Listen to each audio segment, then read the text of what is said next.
아멘.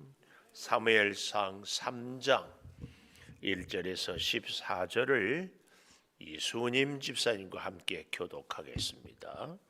시작. 아이 사무엘이 엘리 앞에서 여호와를 섬길 때에는 여호와의 말씀이 희귀하여 이상이 흔히 보이지 않았더라. 엘리의 눈이 점점 어두워 가서 잘 보지 못하는 그때에 그가 자기 처소에 누웠고 하나님의 등불은 아직 꺼지지 아니하였으며 사무엘은 하나님의 궤에 있는 여호와의 전 안에 누웠더니 여호와께서 사무엘을 부르시는지라 그가 대답하되 내가 여기 있나이다 하고 엘리에게로 달려가서 이르되 당신이 나를 부르셨기로 내가 여기 있나이다 하니 그가 이르되 나는 부르지 아니하였으니 다시 누우라 하는지라 그가 가서 누웠더니 여호와께서 다시 사무엘을 부르시는지라 사무엘이 일어나 엘리에게로 가서 이르되 당신이 나를 부르셨기로 내가 여기 있나이다 하니 그가 대답하되 내 아들아 내가 부르지 아니하였으니 다시 누우라 하니라. 사무엘이 아직 여호와를 알지 못하고 여호와의 말씀도 아직 그에게 나타나지 아니한 때라. 여호와께서 세 번째 사무엘을 부르시는지라 그가 일어나 엘리에게로 가서 이르되 당신이 나를 부르셨기로 내가 여기 있나이다 하니 엘리가 여호와께서 이 아이를 부르신 줄을 깨닫고 엘리가 사무엘에게 이르되 가서 누웠다가 그가 너를 부르시거든 네가 말하기를 여호와여 말씀하옵소서 주의 종이 듣겠나이다 하라 하니 이에 사무엘이 가서 자기 처소에 누우니라. 여호와께서 임하여 서서 전과 같이 사무엘아 사무엘아 부르시는지라 사무엘이 이르되 말씀하옵소서 주의 종이 듣겠나이다 하니 여호와께서 사무엘에게 이르시되 보라 내가 이스라엘 중에 한 일을 행하리니 그것을 듣는 자마다 두 귀가 울리리라. 내가 엘리의 집에 대하여 말하는 것을 처음부터 끝까지 그날에 그에게 다 이루리라. 내가 그의 집을 영원토록 심판하겠다고 그에게 말한 것은 그가 아는 죄악 때문이니 이는 그가 자기의 아들들이 저주를 자청하되 금하지 아니하였음이니라. 같이 봅니다. 그러므로 내가 엘리의 집에 대하여 맹세하기를 엘리 집의 죄악은 제물로나 예물로나 영원히 속죄함을 받지 못하리라 하였노라 하셨더라. 아멘. 오늘 또 새벽을 깨우는 은송한 너는 하나님의 보석이다 보석이다 변함없이 새벽 제단을 지키는 권사님 하나님의 보석입니다 보석입니다. 이 모든 것이 주님의 은혜입니다. 아멘 아멘.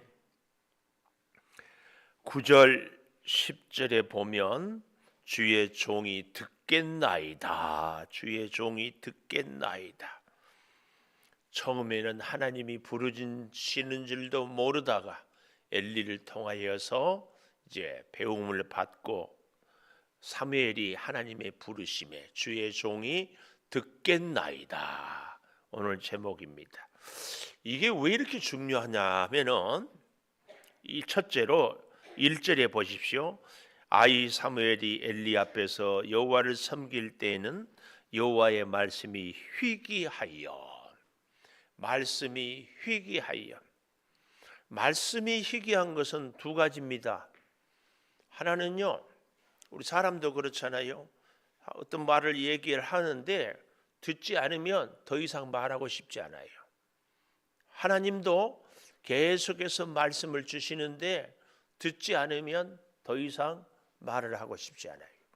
이 사무엘 사사시대의 가장 큰 특징이 뭐예요? 자기 소견에 옳은 대로 행하였더라. 하나님의 말씀을 따라 사는 것이 아니라 자기 생각, 자기 기준으로 살았다. 그 얘기입니다. 그래서 하나님의 말씀이 들려지지 않은 것. 그러니까 말씀을 듣지 않는 사람들 때문에 말씀이 없어지고 희귀해지기도 하고 또 하나님께서 스스로 말을 하지 않은 것, 하나님이 말씀을 하시지 않는 것, 사람들이 듣지 않는 것, 이 두 가지로 말씀이 희귀했습니다. 말씀이 희귀하면 그 특징이 뭐예요? 이상이 흔히 보이지 않았더라. 하나님께서 보여주시는 여러 가지 하나님의 섭리와 뜻을 볼 수 없다. 좀 더 정확하게 얘기해 볼까요? 하나님의 환상과 하나님의 계시는 하나님의 말씀이 임할 때에 이게 임해야 제대로 임하는 겁니다. 말씀 없이 이상이 보이고 환상이 보이면은 위험합니다. 위험해. 조심해야 돼요. 그래서 말씀은 공부하지 않고 말씀은 배우지 않고 자꾸 환상을 보고 꿈을 얘기하는 것은 좋지 않습니다. 이 시대에는 하나님의 계시는 완성이 되었다 이런 얘기를 해요. 창세기 1장에서 요한계시록 22장까지가 하나님이 이 땅에 사는 인류에게 주실 말씀을 계시를 다 하셨다. 그래서 우리가 이 땅을 살아가는 데 필요한 말씀은 성경 안에 다 답이 있다. 그런 얘기를 합니다. 그러므로 여러분 오늘 이 시대를 살아갈 때 우리에게 정말 필요한 것은 뭐예요? 하나님의 말씀. 우리 개인 인생에도 말씀이 풍성하는지 말씀이 희귀한지. 말씀이 풍성하다는 얘기는 말씀을 많이 듣는 것도 중요하지만 말씀으로 살아가는 것. 이건 이렇게 비유를 해요. 홍수가 나면 물이 엄청 많잖아요. 황토물, 시궁창물, 막 흙물 엄청 많아요. 근데 그 물은 마실 수 있다 없다? 없어요. 하나님의 말씀이 요즘처럼 홍수 시대가 없어요. TV에도 틀면은 기독교 방송, 심지어는 유튜브, 거기도 내가 원하는 시간에 내가 원하는 말씀, 내가 원하는 교회 목사님 다 선택해서 들을 수 있어요. 말씀의 홍수예요. 그런데 우리를 살리는 것은 홍수 때 있는 그 엄청난 흙탕물이 아니라 작은 병이라도 맑은 물이에요. 이건 이렇게 비유할 수 있어요. 그 말씀을 내가 먹을 때에 내 영이 사는 겁니다. 말씀이 많은 것이 문제가 아니고 말씀을 내가 먹을 때, 이 말은 그 말씀으로 내가 행동하고 살아낼 때에 꼭 기억하십시오. 이제 사무엘을 통하여서 이것을 확실히 증명해 줘요. 자, 1절. 그런데 사무엘이 엘리 앞에서 이렇게 쓰여 있지 않고 아이. 우리가 2장에서도 어린 사무엘, 작은 겉옷 뭐 이런 표현들을 많이 봤잖아요. 아이 사무엘, 나이가 어립니다. 특별히 이제 뒤에 보면 알겠지만 아직 하나님의 말씀을 제대로 배우지도 못했던 것 같아요. 아이 사무엘이 엘리 앞에서 여호와를 섬길 때 거듭 반복되는 단어죠. 2장에서도 우리가 아이 사무엘이 엘리 앞에서 여호와를 섬길 때 2장 11절이었던가요? 한번 볼까요? 2장 11절. 2장 11절을 보면 제가 1장을 보고 있네요. 11절. 아이는 제사장 엘리 앞에서 여호와를 섬겼다. 아이는 제사장 엘리 앞에서 제사장 앞에서 여호와를 섬겼어요. 2장 18절에도 사무엘은 어렸을 때에 세마포 에봇을 입고 여호와 앞에서 섬겼다. 이 말씀. 그래서 어릴 때부터. 그런데 말씀은 희귀했다. 자, 이것이 이 사무엘이 지금 성전에 있는 모습을 단 한 절로 압축해서 쫙 표현합니다. 근데 여기에 비하여서 2절에 보십시오. 엘리의 눈이 점점 어두워 가서 잘 보지 못하는 그때 엘리의 눈이 나이가 들어가서 제가 개인적으로 저도 무척 두렵습니다. 우리 목사님들이요, 일반 성도들이 아니라 목사님들이 은퇴하고 난 이후에 기도 생활이 많이 소홀해진 분들을 봅니다. 은퇴한 목사님들이 새벽 기도를 한다? 보기가 어려워요. 근데 우리 성도들은 은퇴 하나 하지 않으나 새벽 기도를 잘하는 줄 믿어요. 그렇죠? 은퇴해도 새벽 기도 잘하죠? 안 해봐서 몰라요? 잘할 줄 믿어요? 근데 꾸준하게 오늘 이 엘리가 우리에게 여기 2절에 눈이 점점 어두워 가서, 이 말은 뭐예요? 나이가 들어서, 그런 얘기예요. 이것은요 단순히 엘리의 육체적인 눈을 얘기하는 것이 아니라 나이가 들어갈수록 영적으로 무감각해졌다, 이걸 보여주는 겁니다. 사실은요 나이가 들면은요 육체적으로는 과격한 운동, 힘든 일, 이런 것들은 조심해야 돼요.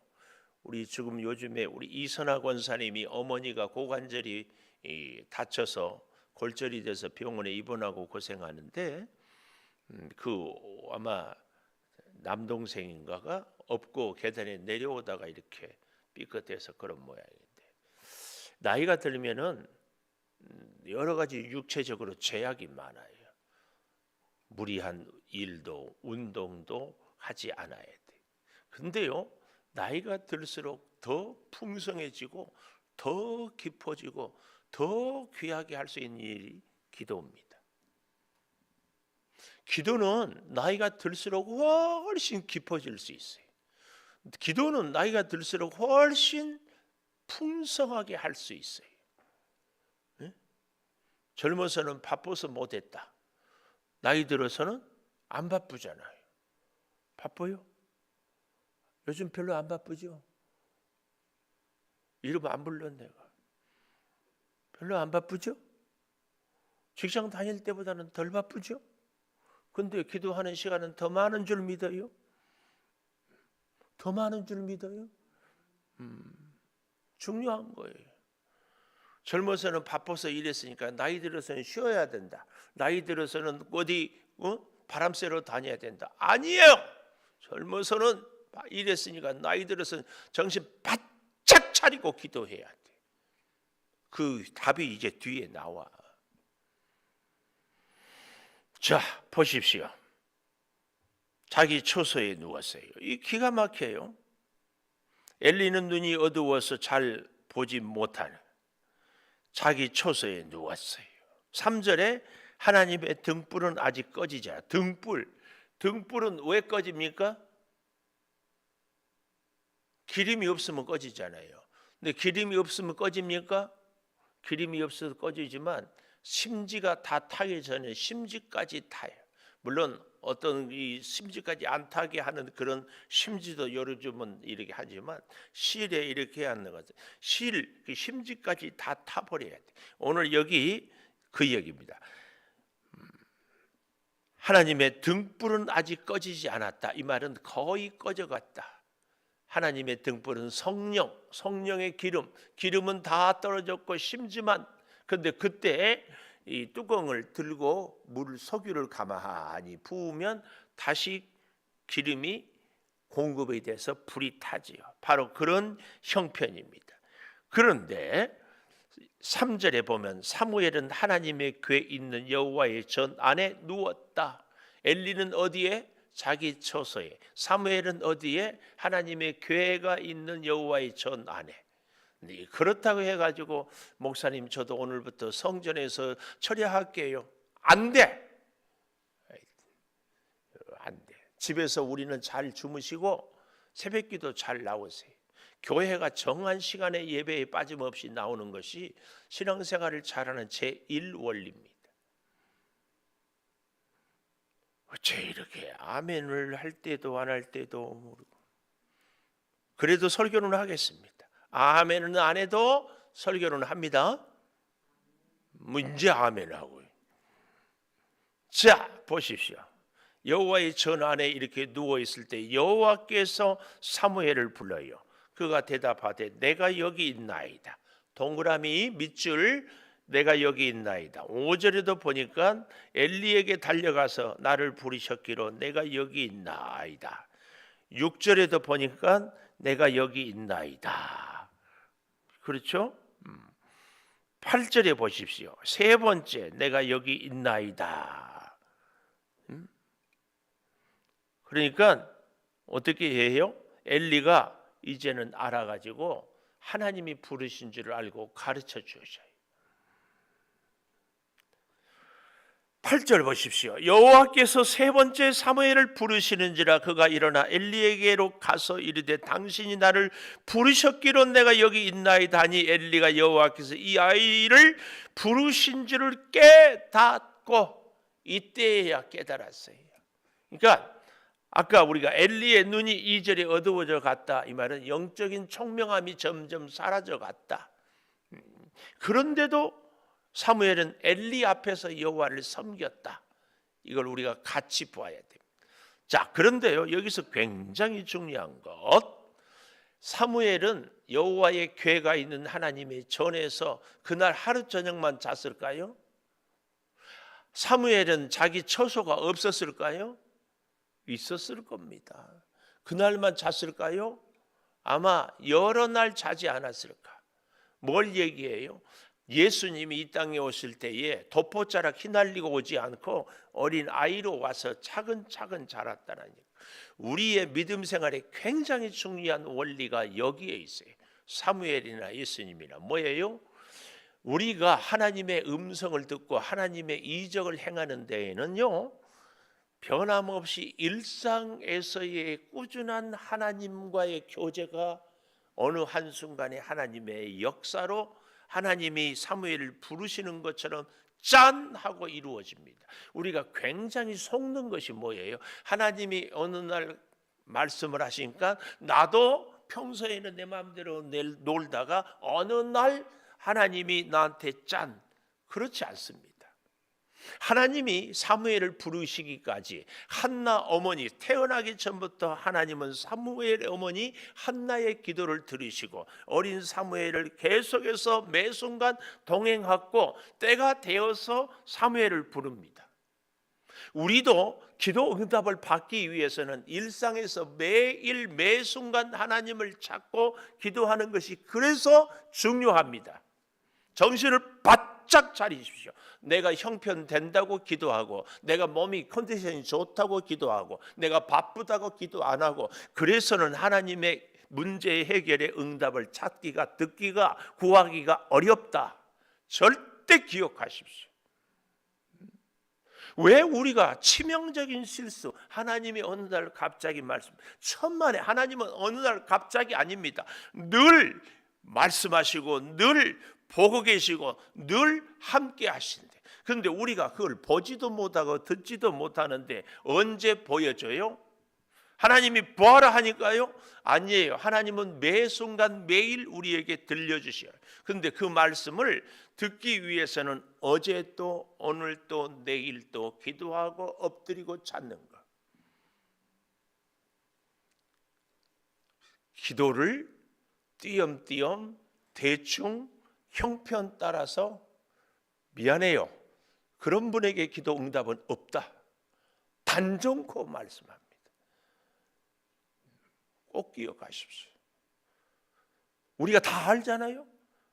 우리의 믿음 생활에 개인적으로 지금까지 기분이 나쁘나 시험이 들었으나 몸이 짜증이 나도 어떤 일이 있어도 기도는 계속하는 거예요.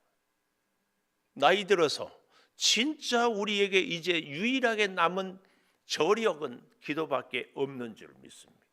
뭐 할 거 있어요? 뭐 할 거 있냐고. 뭐 할 거 있어요? 꼭 기억하십시오. 근데 기도는 안 하면 나 혼자만 망하면 좋아. 근데 그게 아니니까 우리가 기가 막히지. 좀 더 보십시오. 제가 제 얘기가 아니라 성경을 얘기하는 거예요. 7절 보십시오. 사무엘이 아직 여호와를 알지 못하고 너무너무 중요한 깜짝 놀랐어요. 여호와를 알지 못하는데 여호와는 사무엘을 불러요.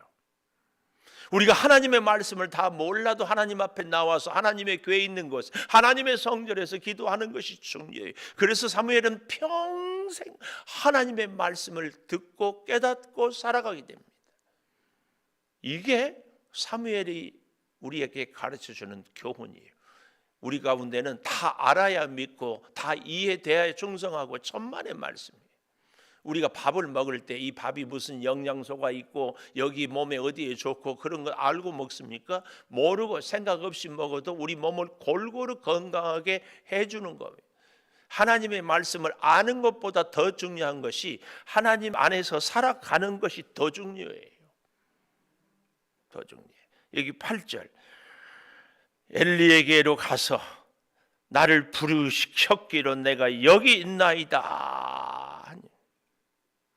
아이를 부르신 줄 그제서야 깨닫고 누웠다가 너를 부르거든 9절이에요. 주의 종이 듣겠나이다 하라. 사무엘이 가서 다시 자기 처소에 누워요. 아마 이것도요, 사무엘이 참 대단해. 나 같으면 밤중에 자다가 어린 나이에 얼마나 피곤했어요. 못 들은 척 할 것 같은데. 아이고 내일 아침에 말씀하시든지, 그리고 정 시킬 일 있으면 와서 시키든지. 우리는 얼마든지 이런 핑계 대잖아요. 안 그런 척 하지 마세요. 뭐 좀 이렇게 합시다 그러면 이 핑계 대고 저 핑계 대고 이 논리 대고 저 명분 대고 다 그러잖아요. 밤중에 부르는데. 근데 사무엘은 끝까지 일어나. 다시 10절 여호와께서 임하여 서서 전과 같이 사무엘아 사무엘아 부르신지라. 사무엘이 이르되 말씀하옵소서 주의 종이 듣겠나이다. 주의 종이 듣겠나이다. 말씀이 희귀한 때에 첫 번째라면, 두 번째로는 내가 여기 있나이다. 있나이다. 내가 여기 있나이다. 주님이 부를 때에 우리가 꼭 이 대답을, 그럴 때에 오늘 제목처럼 주의 종이 듣겠나이다. 내가 여기 있으니 주의 종이 듣겠나이다. 이 대답을 할 수 있어요. 세 번째, 그래서 11절의 마지막에 보면 듣는 자마다 두 귀가 울리리라. 이 말씀 울리리라, 이 말은 하나님의 심판, 하나님의 진노를 이야기합니다. 울리리라. 12절 내가 엘리의 집에 대하여 말한 것을 처음부터 끝까지 그날에 다 이루리라. 내가 그의 집을 영원토록 심판하겠다고 그가 그에게 말한 것은 그가 아는 죄악 때문이니 이는 그가 자기의 아들들이 저주를 자청하되 금하지 아니하였다. 요 얘기입니다. 다시 볼까요? 13절 내가 그의 집을 영원토록 심판하겠다고 그에게 말한 것은 그가 아는 죄악 때문이니 이는 그가 자기 아들들이 저주를 자청하되 금하지 아니하였다. 아들들이 저주를 자청하되 금하지 아니하였다. 2장 29절 다시 가봅시다. 너희는 어찌하여 내가 내 처소에서 명령한 내 예물을 밟으며 내 아들들을 나보다 더 중히 여겼다. 아들들을 더 중히 여겨요. 그러니까 오늘 여기 이 말씀 13절에 아들들이 저주를 자청해요. 자기 마음대로 3살 갈고리로 그렇게 살아가도 금하지 아니했어요. 그러니까 그 집이 영원히 망하는 거예요. 왜 우리가 그렇게 애타게 기도해야 하는지 너무 잘 보여줍니다. 그래서요 마지막 14절에 내가 엘리의 집에 대하여 맹세하기를 엘리 집의 재앙은 제물로나 예물로나 영원히 속죄함을 받지 못하리라. 생각해 보십시오. 홈리와 비느하스가 개망난이야. 개망난이. 그건 제사장직을 박탈하든지 주변에 제사 드리는데 얼씬도 못하게 하든지 뭔 수단을, 뭔 결정을 했어야지. 그게 아니면 뭘 했어야 돼? 엘리가 피를 토하고 기도를 했어야지. 여기 있는 우리가 우리 자녀들 내 마음대로 못하면 나라도 생명 걸고 기도해야지. 그래야 우리 집이 살지. 이것도 아니고 저것도 아니고. 아닌가요? 설교를 하는 저나 이 새벽을 깨운 우리나 뭐 이 자리에 안 나온 분들하고는 막 내가 얘기도 하지도 않아요. 옛날에 공자가 제자들을 데리고 다니는데 길을 가는데 한쪽에 서서 돌아서서 시를 하니까 여보게 그게 무슨 주택가. 그리고 조금 있다 가니까 사거리에서 대놓고 방뇨를 하는 남자 보고는 공자가 아무 소리도 안 하더래. 그러니까 제자들이 선생님 왜 아무 말도 안 합니까? 아까는 그렇게 한쪽으로 돌아서서 하는 사람. 그러니까 공자가 하는 말이 그 말이었대요. 돌아서서 시를 하는 사람은 그래도 내가 말하면 들을 사람이라 한쪽으로 더 있지만 사거리에서 온 사람이 보기에 방뇨하는 사람은 말해도 듣지도 않을 사람이다. 저는 그 얘기가 상당히 공감이 돼요. 기도하려고 믿음으로 살려고 새벽을 깨우고 나온 우리들이 그나마 내 자식 내 마음대로 못하면 나라도 생명 걸고 기도해야지. 뭐 있어요, 뭐 있어. 그러면은 이것도 저것도 아니면 엘리 집하고 우리 집하고 다를 게 뭐 있냐고. 이런 설교하면 목사님은 또 나 친다고 그러고. 엘리 집만 이렇게 될까요? 우리 집은 이렇게 되지 말란 법이 어디 있어요? 우리가 정말 대오각성하고 바짝 긴장해서 하나님이 내게 맡겨진 자녀 내 마음대로 신앙으로 양육 못했으면 내 죄 때문입니다. 하나님께 기도라도 몰랐을 때는 못해도 이제 알았잖아요. 이제 알았어. 여러분 기도는요, 아니 믿음 생활은 어느 날 갑자기 짠 하고 나타나는 것이 천만에 그렇게 나타나면 우리가 알아듣지도 못해. 사무엘처럼 하나님의 괴인의 전에서 꾸준히 기도하는 가운데 들려. 더욱 기가 막힌 것은 대제사장 엘리에게는 하나님이 말씀하지 않고 어린 사무엘에게 말해. 이 말은요, 하나님의 주권이, 하나님의 촛대가 엘리에게서 사무엘로 옮겼다는 얘기예요. 옮겼다는 얘기. 여러분과 저 누가 이 앞에서 뭐 나는 한 점 부끄러움 없다 얘기할 수 있겠어요? 뭐 저라고 얘기할 수 있어요? 그런데 우리가 다 같이 정말 기도의 자리를 이 핑계 저 핑계 이 명분 저 명분 갖다 걸고 하지 마십시다. 그러지 말고 우리의 한계를 인정하고 진짜 우리 사랑하는 자녀들에게 뭘 물려주겠어요? 뭘 물려주겠어요? 이렇게 눈 감아버리면은 나하고 상관없다. 목사님 빨리 설교 끝내세요. 설교 끝! 기도하겠습니다. 주의 종이 듣겠나이다. 말씀이 희귀하여 내가 여기 있나이다. 듣는 자마다 두 귀가 울리리라. 아버지, 구하옵나니 사무엘의 모습이 우리의 모습이요, 사무엘의 가문이 우리 가문이 꼭 되게 하여 주시옵소서. 사무엘은 태어나기 전에부터 어머니 한나의 처절한 기도가 있었습니다. 엘리 제사장은 처소에 잠을 청해도 사무엘은 성전의 법궤에서 잠을 잤습니다. 어머니 한나의 어릴 적의 믿음 생활, 신앙의 교육이 그를 붙잡았습니다. 하나님을 아직 알지 못한 때에도, 하나님의 말씀을 아직 이해하지 못한 때에도, 여호와의 말씀이 아직 그에게 나타나지 아니한 때에도 사무엘은 성전에서 말씀 앞에서 생활했습니다. 하나님, 우리가 다 알지 못해도 그저 하나님 앞에 있게 하여 주시옵소서. 사랑하는 자녀들, 어머니 된 우리의 기도, 아버지 된 우리의 기도 때문에 저희들이, 사랑하는 자녀들이 다시 하나님 앞에 설 수 있도록 은혜를 허락하여 주시옵소서.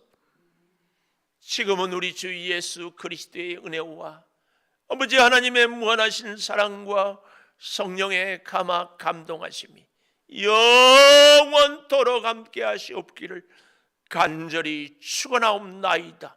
아멘. 기도하십시다. 아버지 하나님, 주여 부르짖어 기도합니다. 몸이 연약한 우리 성도들을 주님께 맡깁니다. 주여 도우시고 역사하시고 은혜로 충만케 하여 주시오.